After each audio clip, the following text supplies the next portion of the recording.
എല്ലാവർക്കും ദീപ്താസ് കിച്ചൻ്റെ പുതിയൊരു വീഡിയോയിലേക്ക് സ്വാഗതം. ഇന്ന് നമ്മൾ വളരെ ടേസ്റ്റി ആയിട്ടുള്ളൊരു പാൽപ്പായസത്തിൻ്റെ റെസിപ്പിയാണ് ചെയ്യുന്നത്. ഇതുണ്ടാക്കാനായിട്ട് വളരെ എളുപ്പമാണ്. സാധാരണ നമ്മൾ പായസം ഉണ്ടാക്കുമ്പോൾ കൈ എടുക്കാതെ തന്നെ ഇളക്കിക്കൊണ്ടേയിരിക്കണം. പക്ഷേ ഈ ഒരു പായസം ഉണ്ടാക്കുമ്പോൾ അതിൻ്റെ ആവശ്യമില്ല. കുക്കറിൽ വളരെ എളുപ്പത്തിൽ തന്നെ നമുക്കിത് ഉണ്ടാക്കിയെടുക്കാനായിട്ട് പറ്റും. അപ്പോൾ ഇതെങ്ങനെയാണ് തയ്യാറാക്കുന്നതെന്ന് നോക്കാം. ഇതിന് വേണ്ടിയിട്ട് ഞാൻ 1/2 കപ്പ് ഉണക്കലരി എടുത്തിട്ടുണ്ട്. ഈ ഉണക്കലരി നന്നായിട്ട് കഴുകി വൃത്തിയാക്കിയിട്ട് 1 മണിക്കൂറൊന്ന് സോക്ക് ചെയ്യാനായിട്ട് വെക്കണം. നല്ല ചൂടുവെള്ളത്തിൽ വെക്കുകയാണെങ്കിൽ ഇത് വേവിക്കുന്ന സമയത്ത് പെട്ടെന്ന് തന്നെ വെന്ത് കിട്ടും. സാധാരണ നമ്മൾ പാൽപ്പായസം ഉണ്ടാക്കുന്നത് ഈ ഒരു ഉണക്കലരി വെച്ചിട്ട് തന്നെയാണ്.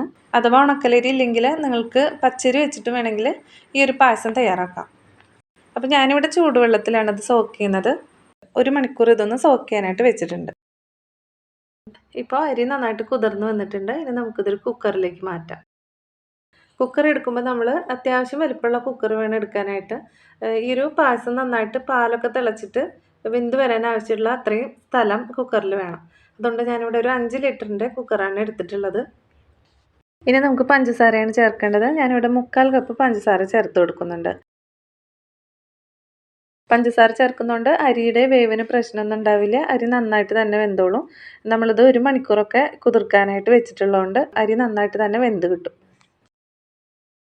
ഇനി നമുക്കിതിലേക്ക് പാൽ ചേർത്ത് കൊടുക്കാം. പാൽ ഞാൻ 1 ലിറ്ററാണ് ചേർത്ത് കൊടുക്കുന്നത്. അത് കാച്ചിയതോ കാച്ചാത്തതോ ഏത് പാൽ വേണമെങ്കിലും ചേർക്കാം. കാരണം അത് ഇതിൽ കിടന്നിട്ട് നന്നായിട്ട് തിളയ്ക്കാനുള്ളതാണ്. ഇതിലേക്ക് 1 കപ്പ് വെള്ളം ചേർത്ത് കൊടുക്കാം.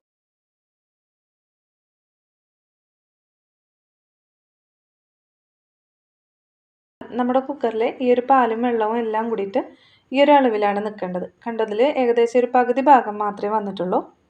എന്നാൽ ഈ പാല് നന്നായിട്ട് തിളയ്ക്കാനും ഈ പായസത്തിന് നന്നായിട്ട് വെന്ത് വരാനൊക്കെ ഉള്ള ഒരു സ്പേസ് കുക്കറിൽ ഉണ്ടാവുള്ളൂ.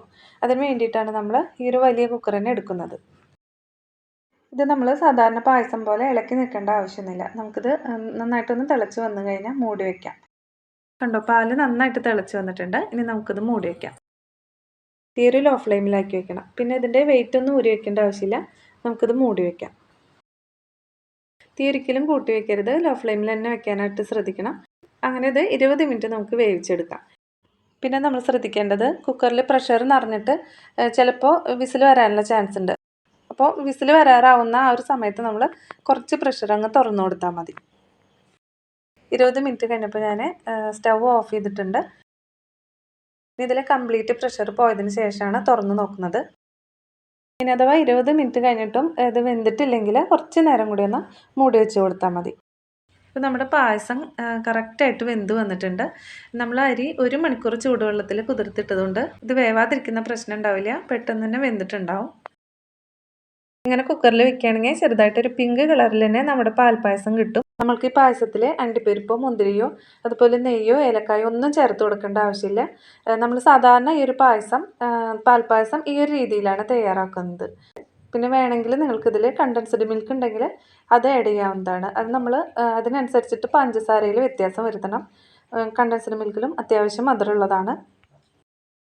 ഓണത്തിന് അത്യാവശ്യം പണിയുള്ള സമയത്ത് നമുക്കിത് വളരെ എളുപ്പത്തിൽ തയ്യാറാക്കാൻ പറ്റിയിട്ടുള്ള ഒരു പായസമാണ്.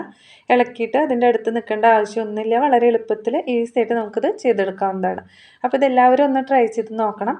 ഈ ഒരു വീഡിയോ ഇഷ്ടപ്പെടുകയാണെങ്കിൽ ലൈക്ക് ചെയ്യാനും സബ്സ്ക്രൈബ് ചെയ്യാനും നിങ്ങളുടെ അഭിപ്രായങ്ങളൊക്കെ കമൻറ്റിലൂടെ അറിയിക്കാനും മറക്കരുത്. വീണ്ടും അടുത്തൊരു വീഡിയോ ആയിട്ട് കാണാം.